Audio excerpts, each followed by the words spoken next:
You've been lied to. You've been lied to by our government. You've been lied to by our academia, by our professors, by our universities.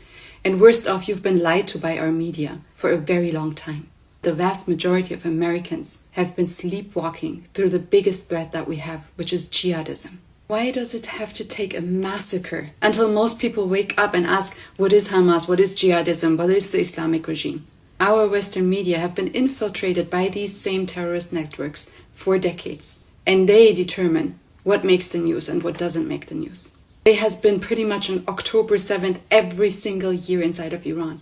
They don't want you to know that these people who did October 7th are the same people, the same networks, the same jihadists that seized Iran, destroyed Iran, killed Iranians, destroyed Lebanon, killed Lebanese, destroyed Syria, killed Syrians, destroyed Iraq, killed Iraqis, destroyed half of Yemen, killed Yemenis, destroyed Afghanistan, killed Afghans, and are now destroying Israel and killing Israelis. If you knew that pattern, they could not sell you their lies of this is just a land dispute, or this is resistance and not terrorism, all of those lies that they're serving you. If you see that these same terrorists have been doing this for centuries to all of these nations in the Middle East, and they're coming for Israel now, and they will come for the West after that, they cannot sell you that if you see the pattern.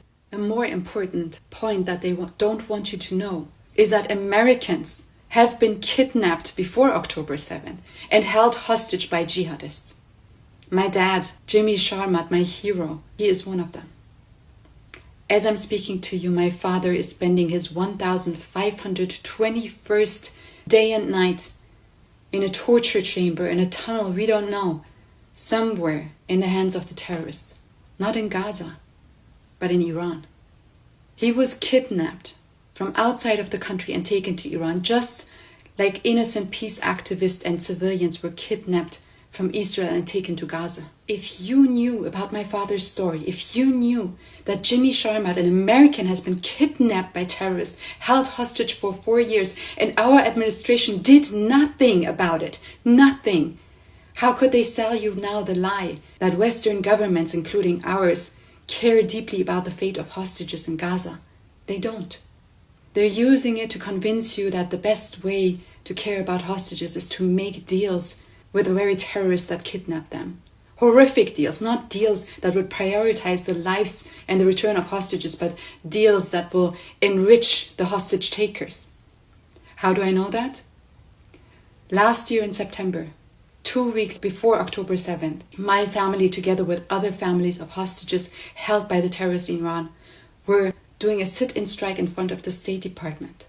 Our State Department that decided to do a hostage deal with the kidnappers and torturers of my father, decided to give those people that are holding my father $6 billion and leave my father behind to die. The media never talked about the many hostages that were left behind, but we asked our State Department, what will you do to secure the release of my father, who's on death row in the hands of these terrorists? After giving the Islamic regime $6 billion, what will you do about all of the future hostages? And they responded, what future hostages? They transferred the $6 billion to a bank in Qatar, the same Qatar that is housing and funding Hamas terrorists. This money is designated to the Islamic regime, the same regime that is funding Hamas terrorists. 2 weeks later, October 7th happened, with about 240 new hostages. The people of Iran, the people of Israel, share not only the same pain, but we also share the same historic wisdom, the same resilience, and the same bravery. Side by side, they can't stop us. Be loud for Jimmy, for all of the hostages in the hands of terrorists. Be loud so we can free this world from jihadism.